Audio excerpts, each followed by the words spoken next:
இன்னைக்கு பேமெண்ட் என்னன்னு கூட அவனுக்கு தெரியாது. ரெண்டு பேருக்குமே கொடுப்பீங்களான்னு தெரியாது. போட்ட பேங்க் 4000 ரூபாய். நீ கூட ஆனா நீங்க கூட படிங்க சோறு.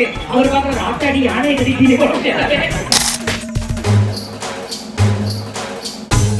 நானா நன்றி சொல்லுவோம். நாங்களாம் இன்னைக்கு தான் கதாநாயகன். நீ என்னைக்கு சின்ன திரை நயன்தாரா, இன்னைக்கு எல்லாம் கதாநாயகன்.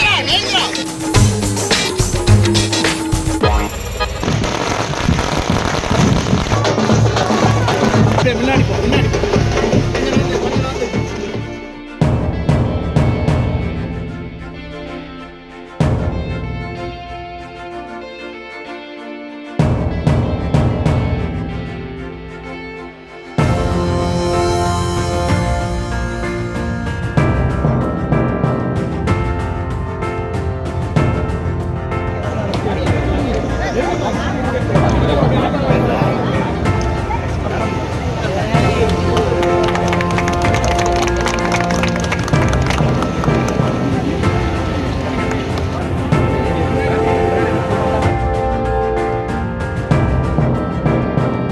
இன்னைக்கு பேமெண்ட் என்னன்னு கூட அவனுக்கு தெரியாது. ரெண்டு பேருக்குமே கொடுப்பீங்களான்னு தெரியாது. போட்ட பேங்க் 4000 ரூபாய். சேலத்துக்கு வந்து சாப்பாட்டுக்கு நீங்க கூட வேணாம். ஆனா நீங்க கூட படிங்க சோறு. அவர் பாக்குற ஆட்டாடி யானை கட்டிட்டீங்க போட. ஐயா 2 கிலோ தான் திம்ப விசாட்டுக்கு இருங்க.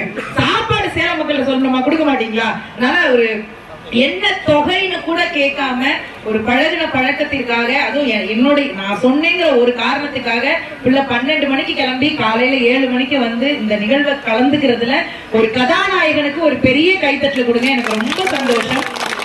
நிறைய இடங்கள்ல பதிவு பண்றது அந்த விஷயம் தான். இனிமே கதாநாயகனே பதிவு பண்ண ஆரம்பிச்சிருவோம். என் தம்பி கதாநாயகன் ஆயிட்டான் அப்படின்னு இருக்கிற எல்லாத்தையும் கொடுத்துட்டு அவ்வளவு சந்தோஷமா. எப்பவுமே இருக்கிறவங்கள்ட்ட சந்தோஷம் இருக்காது, எவனாவது குடிக்கிறவங்க பயத்திலே வருவாங்க. ஆனா இருக்கிறத கொடுத்துட்டு சிரிக்கிற ஒரு அன்பு தம்பி என் கூட பயணிக்கிறது எங்களுக்கு ஒரு பெரிய சந்தோஷம். இந்த ஜிஆர் நர்சரி கார்டன் வந்ததுக்கு நான் ஒரு பெரிய நன்றி சொல்லிக்கிறேன் தங்க. நானா நன்றி சொல்லுவோம். நாங்களாம் இன்னைக்கு தான் கதாநாயகன். நீ என்னைக்கு சின்ன திரை நயன்தாரா, இன்னைக்கு எல்லாம் கதாநாயகன். பாருங்க எல்லாரும் சொல்றாங்க. இன்னைக்குமே எப்பவுமே சொல்லுவாங்க, இந்த டெலிவாட்ஸ்ல கூட பெஸ்ட் ஆங்கர் அவார்டு நீங்க வாங்கும்போது சொன்னாங்க, 1000 ஆண் சிங்கருக்கு மத்தியில ஒரு பெண் சிங்கர் வந்து மாசா நிக்கிறதுனா நிஷாக்கா மட்டும்தான். லவ் யூக்கா, நீங்க வந்து பல பேருக்கு inspiration. Love you love you. எனக்கே சந்தேகமா இருக்கு, நம்ம பேரோட பாசிட்டிவா மாத்தி மாத்தி பேசிக்கிட்டு இருக்கோம். நீங்க இந்த மைக்கெல்லாம் வந்துட்டு கேமராலாம் வந்துங்க. நானும் ஒவ்வொரு சேக்க நீ என்னடா அப்படிதான் பேசிக்குவோம். நாங்க 2 பேரும் இவ்வளவு டீசெண்டா பேசுறது இந்த இடம் தான். பட் அக்கா தம்பி அந்த ரிலேஷன்ஷிப் எப்பவுமே ஒரு அழகானது தானே. எல்லா வீட்டையும் சண்டை போடுற மாதிரி தான்.